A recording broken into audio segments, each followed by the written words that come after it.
The cracks in my 7-year marriage to Ben didn't show up as shattered plates or slammed doors. They appeared as silence. The quiet that settled over our dinner table, once full of easy chatter about our days, was the first sign. Then it was the space in our bed, a careful, respectful canyon of sheets between us. We became expert roommates, polite and distant, moving around our one-bedroom Brooklyn apartment with a choreography designed to avoid touch. "Long day?" I'd ask, watching him scroll through his phone, his face lit by a blue glow. "Yeah, you?" he'd reply, not looking up. "Long." That was the transcript of most of our evenings. The love, I think, didn't vanish in a blaze. It evaporated, molecule by molecule, until one day I looked at the man sipping coffee at our IKEA table and realized I was living with a kind, familiar stranger. The end was a whisper, not a bang. It was a Tuesday. I'd been staring at a spreadsheet for work until my vision blurred, anxiety about a credit card bill a silent scream in my head. He was on the couch, feet on the ottoman we'd bought together at a flea market. "Ben," I said, my voice strange in the quiet, "I don't think I'm happy." He didn't look surprised. He just put down his phone finally and looked at me with a sadness so deep it felt like its own presence in the room. "I don't think I am either," he replied. There was no one to blame, no affair, no great betrayal, just two people who had slowly, imperceptibly built separate lives within the same four walls. We talked for hours that night, cried, and decided it was over. It felt less like a divorce and more like a mutual surrender. He moved out a month later to a friend's couch, taking his laptop and a suitcase of clothes. We promised to be fair, to split things amicably. We were too tired, too sad to be anything else. That's when the floor, already wobbly, fell out from under me completely. My job as an administrative coordinator for a small nonprofit had always been stable but low-paying. 2 weeks after Ben left, the executive director called us all into a Zoom meeting. Her camera was on, her eyes red-rimmed. "Major funding has fallen through," she said. "We have to close. I'm so sorry." Just like that, my income was gone. The severance was a limp check for 2 weeks' pay. Ben and I had lived on a delicate balance of his tech salary and my nonprofit one. Alone, even with my meager savings, I was instantly underwater. The reality of my financial crisis didn't hit me all at once. It arrived in pieces, like hate mail.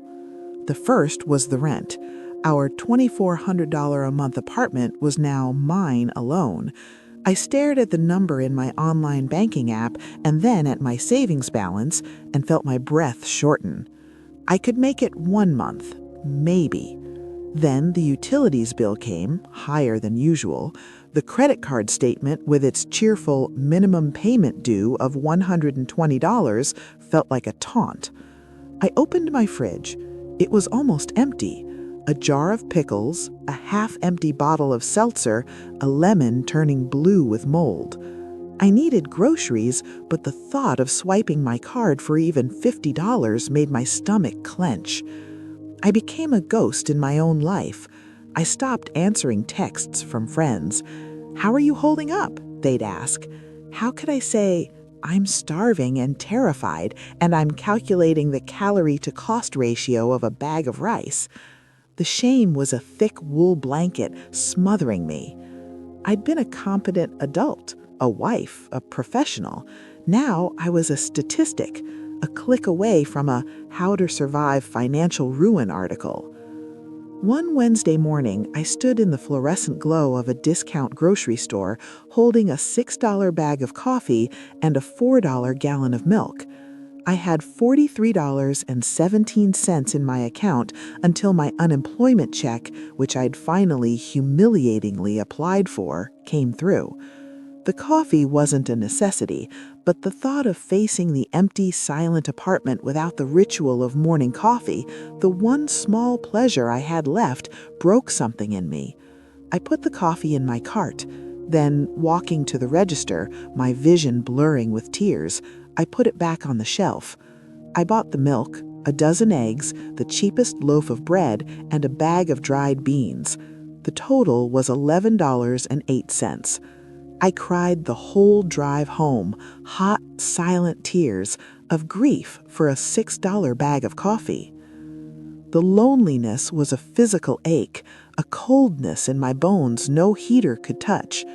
At night, I'd lie awake, listening to the old pipes clang, and the thoughts would circle like vultures.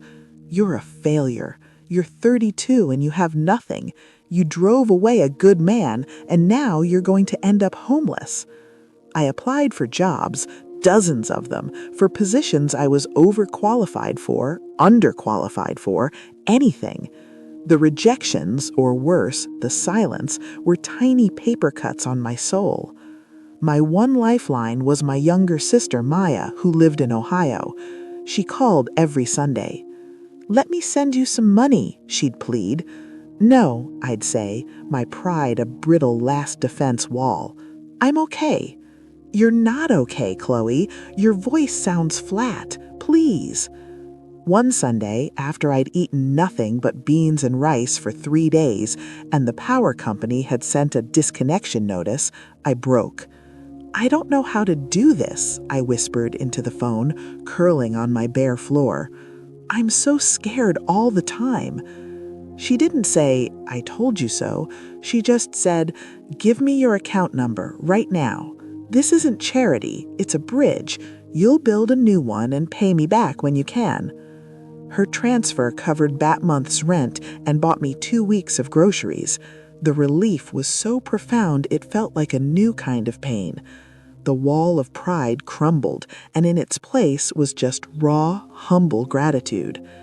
That small rescue allowed me to breathe, and in that breath, a flicker of something else appeared. It wasn't hope, not yet. It was stubbornness. I started small. I cleaned my apartment. Not just a tidy-up, but a deep, exhausting scour. I scrubbed the bathroom grout, washed the windows, sorted through the clutter of my shared life with Ben, boxing up his leftover books and my own sadness. The physical labor cleared the static in my head. A clean space, I discovered, felt like a tiny slice of order in the chaos. I forced myself to take a walk every day, even if it was just around the block. The first time, I saw a neighbor, an older woman named Mrs. Gable, struggling with her grocery bags. I helped her carry them up to her apartment. She invited me in for tea in a china cup so thin I could see light through it. We didn't talk about anything important, just the weather and her cat. But for 20 minutes, I wasn't a bankrupt divorcee. I was just a neighbor having tea. I got a freelance gig. It was pathetic, formatting and proofreading a self-published ebook for a grand total of $150. But it was money I had earned. I opened a new bank account, separate from the one Ben and I had shared, and deposited that check. I named the account The Bridge, after what Maya had said. The small wins were barely visible. Getting a discount on my internet bill by actually calling the company, learning to make a soup that lasted 4 meals, fixing the dripping faucet myself with a YouTube tutorial. Each one was a brick in a new, fragile foundation. The turning point came on a rainy afternoon. I was applying for jobs at my kitchen table, the disconnection notice for the power still sitting there as a grim paperweight. A rejection for a marketing job I didn't even want pinged into my inbox. The familiar wave of despair started to rise. You're nothing. But then another thought surfaced, quieter but clearer. You paid the rent this month. You helped Mrs. Gable. You made that terrible soup and you ate it. You are still here. I got up, put on my raincoat, and walked to the library. I didn't go there to apply for jobs. I went to the fiction section. I hadn't read a novel for pleasure in years. I picked one with a worn blue spine, checked it out with my old dusty card, and walked home. That night, I made tea, curled on my now clean couch under a blanket, and read. For 2 hours, I wasn't in my struggling life. I was somewhere else. And when I came back, the apartment didn't feel as empty. It felt like mine. I didn't get a miracle job the next day. The financial pressure didn't vanish, but something inside me had shifted. The story I was telling myself changed. It was no longer, I am falling and I will hit the bottom. It became, I am on a hard, steep climb, and look, my hands are finding holds. 3 months later, I got a job. It was at a community center, coordinating their adult education programs. The pay was still low, but it was stable, and it came with health insurance. On my first day, I wore my one good blazer and bought myself a coffee on the way, the $6 kind. I didn't put it back. I sit now, 6 months after that, in my new apartment. It's a studio, half the size of the old one, in a less trendy neighborhood. The walls are bare except for one photo of Maya and I at the coast and a postcard from Mrs. Gable, who moved to Florida. I am alone, but I am not lonely. The quiet is no longer a threatening void. It's a space I'm learning to fill with my own sounds. The click of my laptop as I work on a new grant proposal, the whistle of my kettle, the pages of a library book turning. Ben and I had our final paperwork meeting last week. We met at a coffee shop, were polite, even smiled a little. He looks better. I think I do too. As we left, he said, "I'm really proud of you, Chloe, for how you've handled everything." I nodded, a lump in my throat. "Thanks, me too." And I meant it. The grief for what we lost is still there, a soft scar. The fear of financial ruin is a whisper I now know how to talk back to. I am not triumphant. I am not successful by any glossy magazine standard. I am inching my way out of debt. I still budget every dollar. I still have nights where I feel the old anxiety tap me on the shoulder. But I have a strength now that wasn't there before. It's not a loud, roaring strength. It's a quiet, deeply rooted knowing.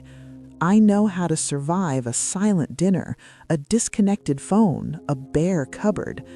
I know the weight of my own resilience. I learned that healing isn't a destination you arrive at, sunny and whole. It's the slow, deliberate act of building a life you can bear, brick by humble brick, until one day you look around and realize you've built a shelter, and inside it you are finally, blessedly, home.